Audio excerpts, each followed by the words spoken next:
Hey guys, I'm MUT Gamer back here for another video, guys. Sorry if I sound a little weird today. I have like a pimple thing in my mouth and it hurts so painful to talk right now. You don't understand the pain right now, boys. But the grind goes on. So guys, today we have Rookie Premier in the game. And today we're going to talk about which Rookie Premier cards should you choose when you start off your team in MUT 22. Now again, this is right now currently not affecting the game today, because again, how Rookie Premiers work now is it's not about who you can, what set you complete. Now it's about once you launch MUT 22, you have a fantasy pack of all 10 players. You choose whatever player you want. But again, like I said, this is a video talking about today because you got to decide how many sets you want to complete. If you want one player, one Rookie Premier player, you have to complete one set. If you want two Rookie Premier players, you have to complete 3 sets. If you want 3 Rookie Premier players, you have to complete 5 sets. If you want 4 Rookie Premier players, you have to complete all 10 sets and spend 12 million coins.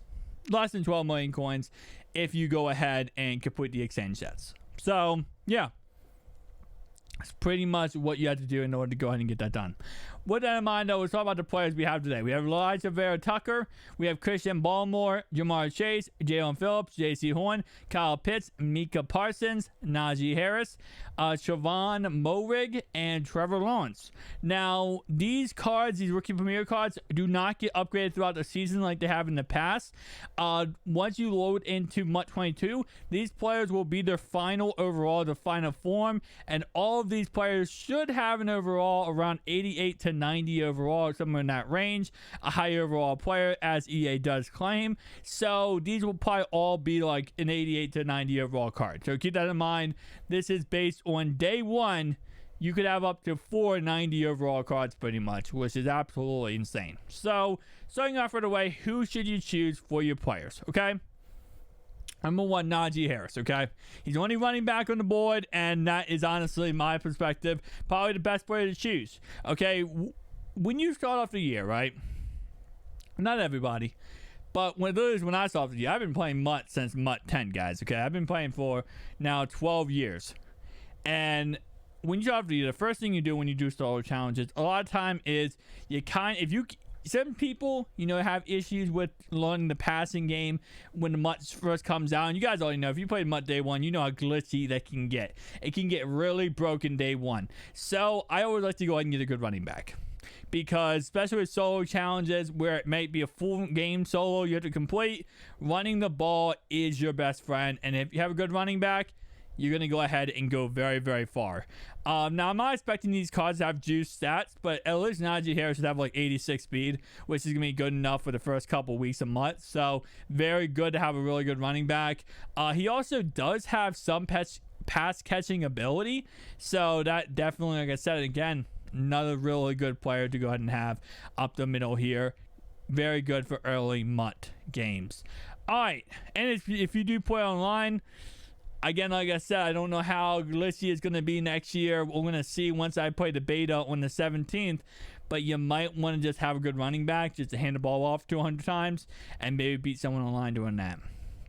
Number 2, I'm going to go with Trevor Lawrence. He's the only quarterback on the board, and he should have decent speed. Because he's a high overall card starting off next year, he should have some decent speed. So I'm going to guess probably like in the ballpark of like 80, 82 speed, especially if he's an 88, 90 overall card.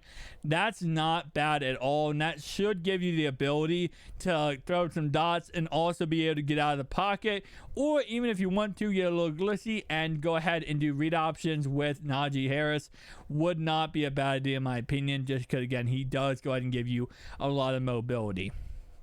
Number 3, I'm going to go ahead and go with here, guys, is going to go ahead and be, I was kind of on the fence with this one, but I think I'm going to go with Micah Parsons. He should have some good speed. He is a faster linebacker, and you're going to want to have a decent user day one. I was going to go with Siobhan Morig, but I kind of feel like he's going to be on the slower end just because it's early on in MUT. Cornerbacks and safeties usually have lesser speed and worse speed, so I'd probably go ahead and recommend going to middle linebacker. He'll probably have like 82, 83, maybe 84 speed, which should be good enough to use him early on until you find an actual really good budget user. So I would not I also definitely would recommend going ahead and going him as my number 3 slot.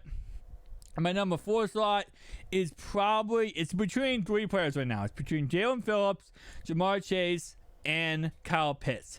And I'm going to probably finish it off with Jamar Chase. Reason why is because you want a speedy type receiver. Jamar is fast. He can get down the field. He'll get open, and he'll catch some passes. And having a really good receiver, especially early on in the game, especially when a lot of teams you play against are going to have really crappy cornerbacks that can't cover with crap, it's always nice to have a pretty decent speed wide receiver go ahead and help you get the job done. So guys, those are my 4 players I choose for your rookie premiere for Madden 2022. Thank you guys for watching. See you guys next one. Peace out.